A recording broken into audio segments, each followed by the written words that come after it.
Wow, Miles Morales. What an awesome version of Spider-Man. Definitely top 2 favorite of mine.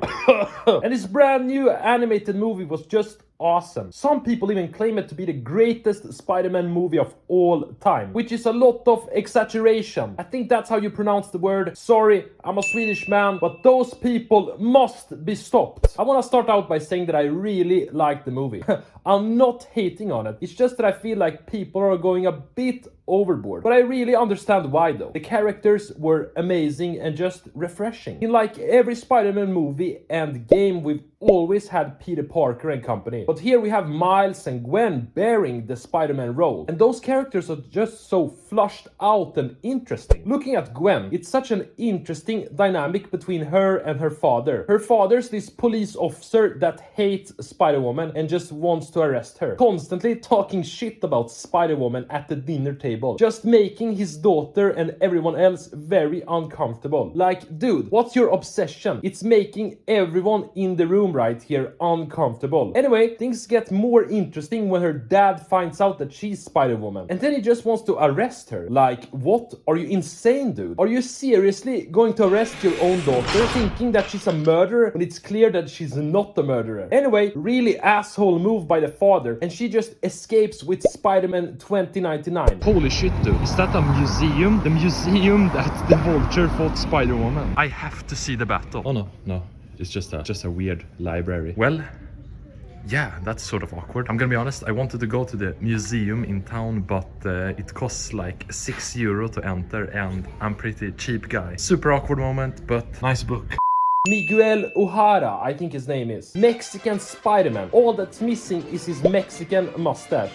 Shitty joke, maybe racist joke, but hey, Miguel's awesome, dude. I think I almost loved his character most and just completely understood everything he was doing. I didn't really see him as a villain, but more of a hero actually. The guy's literally trying to save a whole planet or a whole universe from completely collapsing and getting destroyed. How does he know that this will happen? Because he caused one of those collapses by traveling around the multiverse and pretending to be someone he's not. But anyway, back to Gwen. It was pretty cool to see her reconnect with her dad at the end. He finally realized that he's an asshole, man. And he was like, hey, I'm an asshole, I've evolved, and I love Spider-Woman right now. But what about Miles, the main protagonist here? I like him. I didn't use the word love, but I do like him. There are some things that I don't like. It's mainly in relation to the combat aspect. Like when he was fighting the Spot in the beginning, and he just kept texting back and forth with his mom and dad. Like, what? Dude, stop the villain and just arrest him. But besides those kind of moments, I really like Miles. The guy's literally trying to save New York on a constant basis while keeping up with schoolwork, and at the same time being constantly heckled by his parents. And of course, he can't just say, hey, I'm Spider-Man. That's why I'm always late or running away to different places. But in their eyes, he's just an asshole that refuses to cooperate with them. It's actually comparable to the whole dynamic in Spider-Man 2 with Tobey Maguire's character. Tobey was just getting blasted by everyone. Mary Jane left him because he was always late. Harry Osborn hated him for taking pictures of Spider-Man. He had no money whatsoever. Billionaire friend, please lend me just $100 so I can survive. Anyway, with Miles, it's pretty similar. His parents are on his ass all the time. They even shamed him in front of all their guests at some dinner party, just making him look like an asshole that disobeys his parents on a regular basis. The whole scene was just cringe, and the dad was just screaming at the party, and the music just went quiet, and oh man, just shoot me. It's an animated movie, but still, it was so cringe. I even contemplated leaving the cinema. Anyway, I want to rotate back to Miguel real quickly because he's so handsome and awesome. He's literally set up a Spider-Verse where all the Spider-Man from the different universes are working together. You see other Spider-Man like Andrew's character and Tobey's. We also get a reference to Tom Holland's character, referencing the whole No Way Home saga and what a mess that was, and how it almost collapsed the whole multiverse. You even have some spider guy that's a T-Rex, I think, or something, spider dinosaur. The goal with these guys is to save the universe from collapsing. Like I said before, Miguel's a good guy. He just wants Miles' dad to die so the universe don't collapse.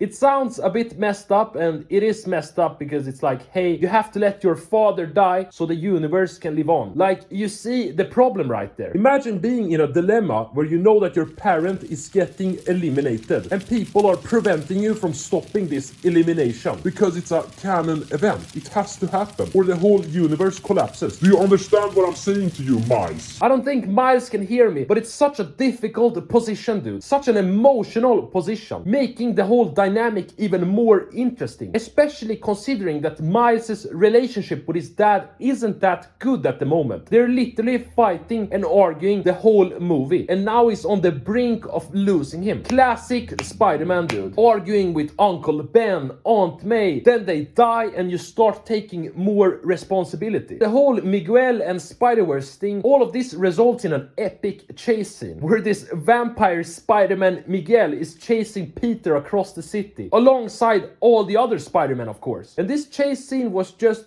pretty awesome. Seeing all the futuristic buildings, people traveling to the moon, man. And everything just results in Miles getting back to his universe, trying to desperately save his father from a collapsing building. And in the process, he feels like this is the time to confess to his mother, confess to his parents that he's Spider-Man. And this part, I was so angry and confused and just wanted to destroy the whole room. Because he confessed to his mother and she was like, who's Spider-Man? I went, what? What are you talking about, you stupid bitch? How don't you know who Spider-Man is? Like, literally, you saw the news of Peter dying in the first movie. Literally, I was about to stand up and leave the cinema. But then we learned that Miles accidentally was transported to the wrong universe. A universe where Spider-Man doesn't exist. Nice voice crack, asshole. A place where his dad is dead, his uncle is alive, and his alternate self is a criminal called the Prowler. Pretty awesome, actually. The movie sort of ended here, so we didn't see much more. So, now you're asking, you've been raving about this movie for like 50 years on how great it is. What don't you like? And to be honest, I don't really know if this is a valid critique. It's just a taste thing, but I wasn't the biggest fan of the action parts. The animation is unique, but it was just too much going on, man. And it just pains me to say it because I know how difficult it is to create this type of animation. I've never done it, so I can't really know how difficult it is, but I can imagine all the details and just getting everything to be perfect. But for me, it's like, I don't know.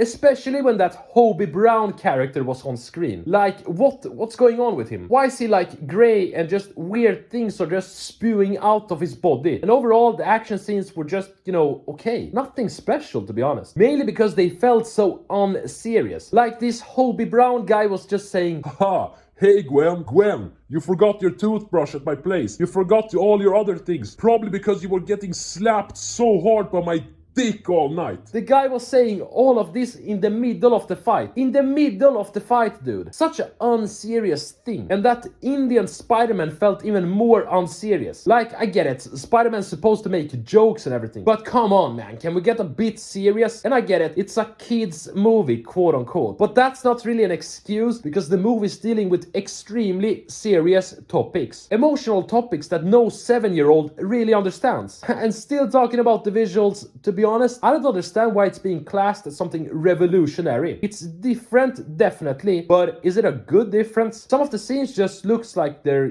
lagging or having high latency. And it's not because the movies had a shit production, but because that's the purpose, having this type of animation. But I don't know, man, I'm just not a big fan. I think the movie would have been much better had they had quote-unquote normal animation. Mainly because it would have pleased my eyes more. Because the characters are so awesome. There's really no shitty character in this movie. Like, seriously, the parents were maybe the only assholes in the movie, but that's because they didn't know that he's Spider-Man. Even the villain's awesome, dude. He's never had a primary role in any form of media, except for one cartoon episode in the 90s. But here, his character is really flushed out and interesting. We understand why he's evil. The only issue I have surrounding his arc is that Miles just wasn't trying to help him at first. The guy's just confused and scared. Help him out, dude. Stop texting your dad. Also, it was a bit weird that he just disappears for 2 days. Like, what's he doing? Why give the enemy time to prepare themselves? The final thing that I didn't really like was parts of the final act. It got a bit slow for my taste. We're just sitting there and watching every Spider-Man do some form of stakeout. Ben Reilly was just acting weird and getting destroyed by Gwen. But overall, it was a weird suspense that didn't really result in any major fight. It resulted in more of a cliffhanger, which isn't a bad thing per se. I mean, one of the best movies of all time ended on a similar cliffhanger. Star Wars: The Empire Strikes Back